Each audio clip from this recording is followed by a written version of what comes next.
안녕하세요.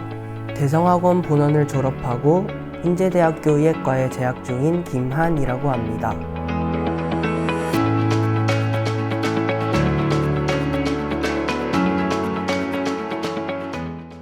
제가 재수가 아니라 반수를 하여서 혹시나 공부 기간이 짧은 탓에 성적이 나오지 않을까 봐 걱정이 많았었는데요.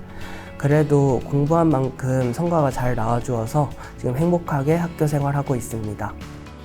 수능 전날에는 수능 당일날 체력에 지장을 받지 않기 위해서 실전 모의고사를 한 회씩 풀고 당일날 5시까지 공부를 마무리하였습니다. 그리고 일찍 잠에 들었고 수능 당일날에는 평소처럼 새벽 6시 반에 일어나서 수능장에는 7시 10분쯤에 도착을 하였습니다. 수능을 시작하기 30분 전까지 준비를 모두 마무리하였고 차분하게 시험에 임하였습니다. 국어랑 영어는 9월 모의고사와 비슷한 기조로 출제되었다고 생각하는데 아무래도 문학 지문과 빈칸 문제가 평소보다 어렵게 출제되어서 상당히 애를 많이 먹었던 시험이었습니다. 그리고 특히 수학 시험은 9월 모의고사보다 난이도가 많이 어렵게 출제되어서 원래 평소에 수학을 좋아해서 수학은 빨리 풀었었는데 이번에는 100분을 꽉꽉 채워서 열심히 풀었던 기억이 납니다. 제가 현역 시절에 정시 성적으로 치의학과에 지원했었는데 예비가 앞쪽에서 끊겨서 아쉽게 탈락을 했었어요.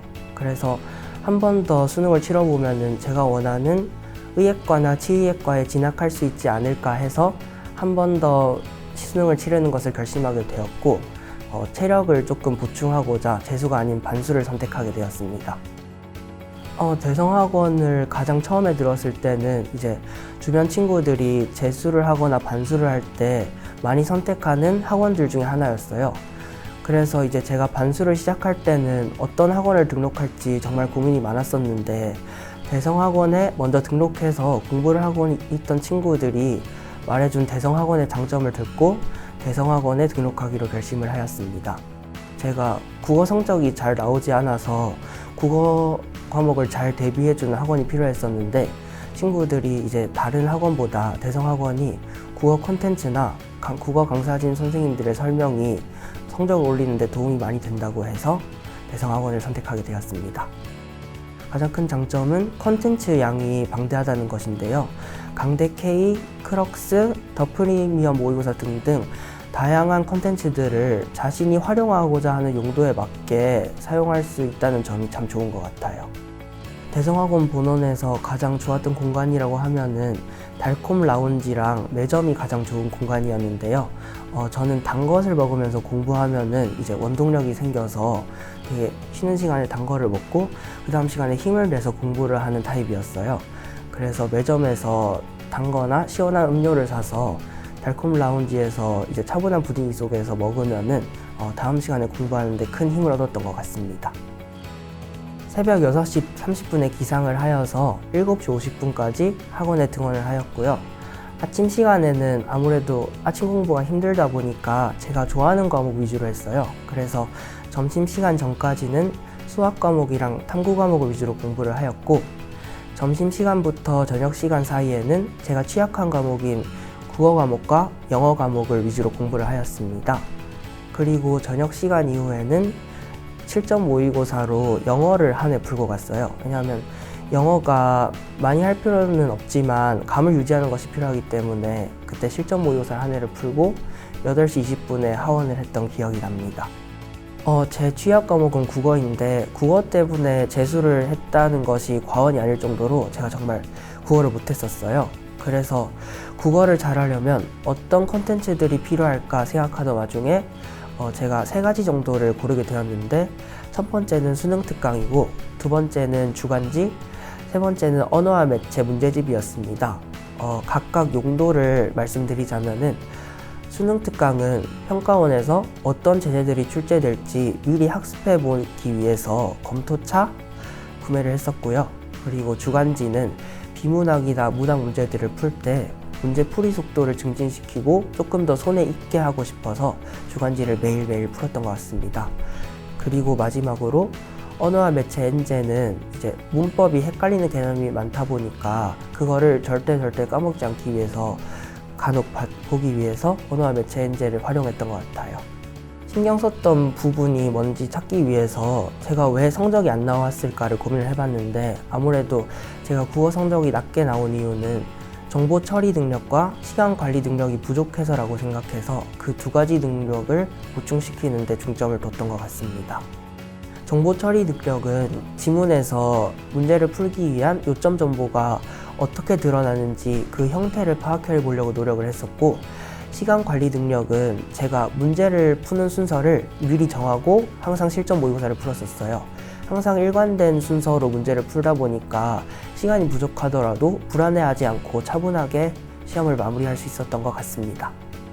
국어 과목에서 이제 저는 반수를 했으니까 7월부터 11월까지를 기준으로 말씀을 드리자면은 6평 이후부터 9평 전까지인 7월부터 8월까지는 지문 자체를 어떻게 독해하는가에 집중을 해서 지문의 요점 정보를 파악하는 연습을 많이 했었어요.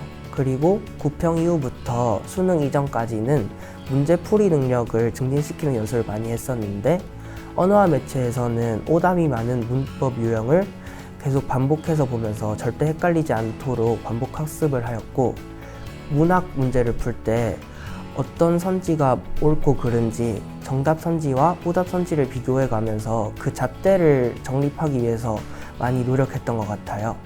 그리고 수능 직전, 이제 수능에 다가올 때는 실전 모의고사를 풀면서 계속 손에 익도록 감을 유지했던 것 같습니다. 저는 국어 과목을 극복하기 위해서 가장 중요한 거는 마음가짐이라고 생각하는데, 일단 저는 수학이나 탐구 과목을 치를 때는 항상 만점을 가깝게 받아야겠다고 다짐했었어요. 그래서 국어 과목도 똑같이 하면 성적이 오르지 않을까 해서 그렇게 해봤더니 국어 과목은 100점을 받기가 정말 힘들더라고요. 국어 과목은 지문의 양이 많을 뿐만 아니라 보기 문제는 지문의 탁월한 이해력을 수반하기 때문에 100점을 받기 위해서는 많은 요소가 필요하다는 것을 알게 되었고, 100점이 목표가 아니라 최대한 많은 문제를 풀자는 목표를 가지게 되었습니다. 그 목표를 가지고 문제를 풀다 보니 차분하게 국어 시험에 임할 수 있어서 더욱 성적이 올랐던 것 같습니다. 저는 식단 관리랑 체력 관리를 가장 신경을 많이 썼었는데요. 식단 관리를 할 때에는 차가운 음식이랑 자극적인 음식을 최대한 피하려고 했었고, 제가 좋아하는 야식을 참음으로써 이제 좀 소화가 잘 되기 위해서 많이 참기 위해서 노력을 했습니다. 이제 야식을 참다 보니까 그 다음날 소화가 잘 돼서 공부를 차분하게 잘 했던 기억이 나서 그렇게 했고요. 체력 관리는 이제 오히려 D100일 이전보다 D100일이 다가왔을 때는 오히려 수면 시간을 늘려서 조금 더 여유롭게 공부할 수 있는 환경을 만들려고 노력했던 것 같아요.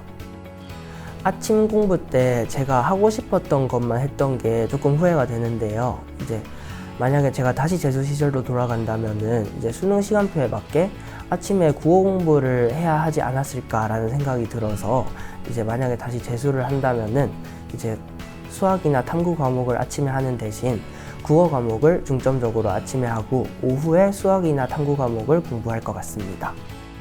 과학 탐구 과목으로 물리학 1이랑 화학 2 과목을 선택했었는데, 물리학 1과 화학 2 과목이 수학이랑 되게 느낌이 비슷해서 세 가지 과목을 같은 방법으로 공부하기에 정말 용이했었어요. 그래서 이 세 가지 과목을 어떻게 공부했는지 말씀드리자면은, 저는 이 세 가지 과목을 공부할 때 문제풀이에 앞서서 어떻게 하면은 이렇게 돌아가지 않고 문제풀이 시간을 단축하면서도 효율적으로 문제를 풀이할 수 있을까를 생각해 봤는데, 그러면서 저만의 풀이법이 많이 떠올랐어요.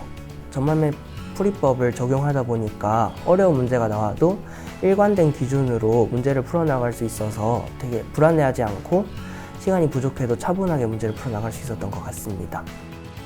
실전 모의고사를 풀고 오답 정리를 할 때 조금 특이하게 했었는데, 오답 유형에 따라서 오답 정리를 다르게 했었어요. 예를 들어서 오답 유형이 단순 실수면은 그냥 왜 실수했는지 실수 코드 같은 거를 암기 노트에 따로 제가 적어서 모아두었습니다. 그리고 계산 실수 같은 경우에는 그냥 오답 정리로 한 번만 더 풀고 넘겼었고요.